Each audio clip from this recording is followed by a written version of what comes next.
آداب ناظرین اور سامعین، میں ہوں آپ کا میزبان ارم نواز خان۔ ناظرین، آج کا ہمارا موضوع جس کے حوالے سے آج ہم نے بات کرنی ہے وہ ہے میر تقی میر کی حالات زندگی اور ان کی مصنوعی نگاری۔ میر کا اصلی نام محمد تقی اور میر تخلص تھا۔ ان کی پیدائش 1722 عیسوی میں آگرہ میں ہوئی۔ ان کے والد کا نام میر محمد علی تھا، جو ایک درویشی اور صاحب کمال بزرگ تھے۔ میر تقی میر ابھی 11 سال کے تھے کہ ان کے والد کا سایہ گھر سر سے اٹھ گیا اور پورے گھر کی ذمہ داری ان کے سر پر آن پڑ گئی۔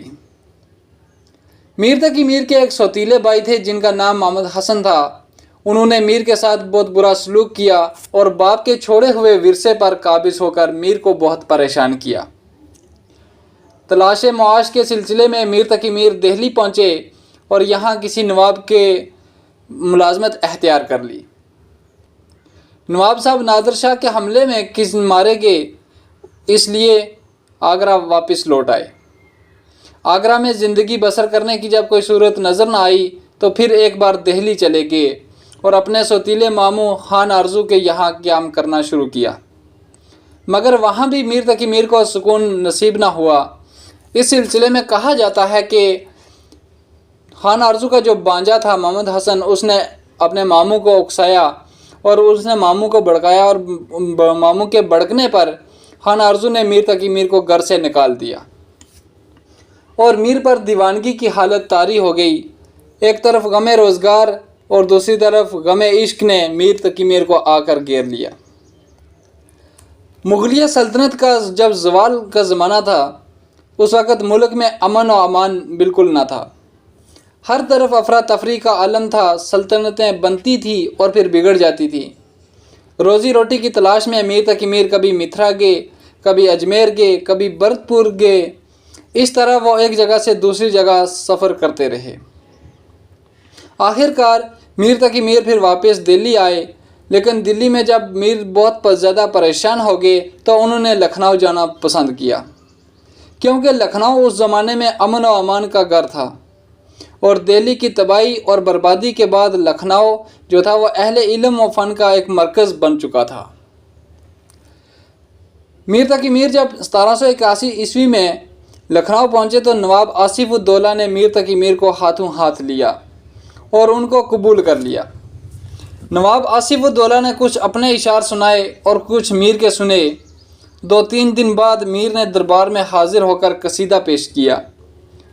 نواب جس کو سن کر بہت زیادہ خوش ہوئے اور اپنی ملازمت میں میر تقی میر کو داخل کر لیا۔ جب ملازمت میں داخل کر لیا تو میر کا روزینہ بھی مقرر ہو گیا اور باقی عمر میر نے لکھنؤ میں آرام سے گزاری۔ البتہ زمانے کے سرد و گرم مزاج نے میر تقی میر کے مزاج پر برا اثر ڈالا تھا اور ان کی ایک قسم کی تنگ مزاجی پیدا ہو چکی تھی، جس کو لوگوں نے بد دماغی کا نام بھی دیا۔ میر تقی میر کی وفات 1810 عیسوی میں لکھنؤ میں ہوئی اور وہاں ہی دفن ہوئے، یعنی 86 سال کی عمر میں وہ اس دنیا فانی سے کوچ کر چل بسے۔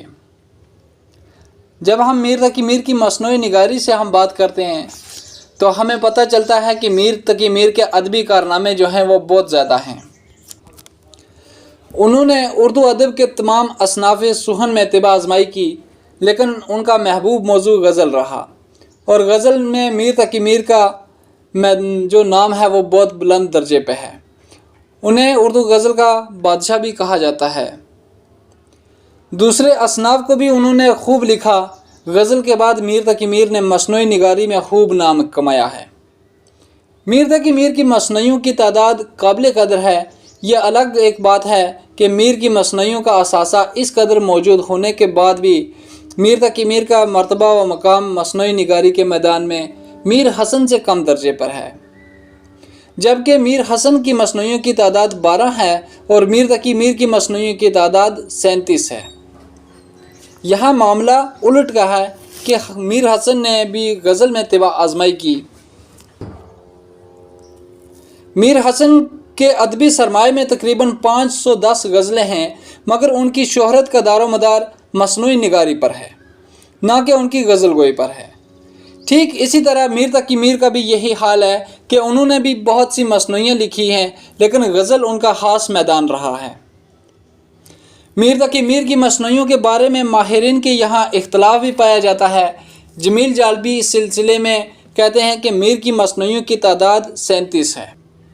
ڈاکٹر گیان چند جین جو ہیں وہ میر کی مصنوعیوں کی تعداد 34 بتاتے ہیں، جبکہ ڈاکٹر خواجہ احمد فاروقی نے میر کی مصنوعیوں کی تعداد 25 بتائی ہے۔ بہرحال یہ طے ہو گیا ہے کہ میر نے اس صنف کو خوب فروغ دیا اور اسے پروان چڑھایا ہے۔ میر کے یہاں بہت سی مصنوعیاں طویل ہیں اور کچھ مختصر بھی ہیں۔ میر کی طویل مصنوعیوں میں عشقیہ مصنوعیاں 2 ہیں، شکار نامے اور نسنگ نامے۔ میر کی عشقیہ مصنوعیوں کی تعداد 9 ہے۔ میر تقی میر چونکہ ایک درویش طبیعت کے انسان تھے، یہ درویشی ان کو وراثت میں ملی ہوئی تھی، اور ساتھ ہی اپنے والد کی یہ نصیحت کہ بیٹا محبت اختیار کرو کہ کارخانہ عالم جو ہے وہ محبت کی وجہ سے قائم ہے، اس سے میر کی ایک شخصیت کا پہلو سامنے آتا ہے، اور دوسرا یہ کہ غم عشق کے ساتھ ساتھ غم روزگار کا جان لیوا مسئلہ بھی ان کی شخصیت پر اثر انداز ہوتا ہے۔ میر تقی میر کی مصنوعیوں میں عشقیہ مصنوعیوں کی اہمیت کافی زیادہ ہے۔ ان میں خواب و خیال، جوش عشق، معاملات عشق، دریائے عشق، شعلہ شوق، مصنوعی جوان و عروس میر کی شخصیت کی آئینہ دار ہیں۔ جوش عشق کے متعلق جس طرح سے گیان چند جین نے کہا ہے کہ اس میں معاشقے کا ذکر معلوم ہوتا ہے کہ جو ذکر میر میں بیان کیا گیا ہے کہ میر تقی میر کو آگرہ میں کسی سے عشق تھا، لیکن جب وطن ترک کرنا پڑا تو وہ محبوب کے شہر سے دور ہو گئے۔ جدائی کے عالم میں لکھی گئی یہ مصنوعی جو ہے اس کی فضا بڑی اداس اور گٹی گٹی سی محسوس ہوتی ہے۔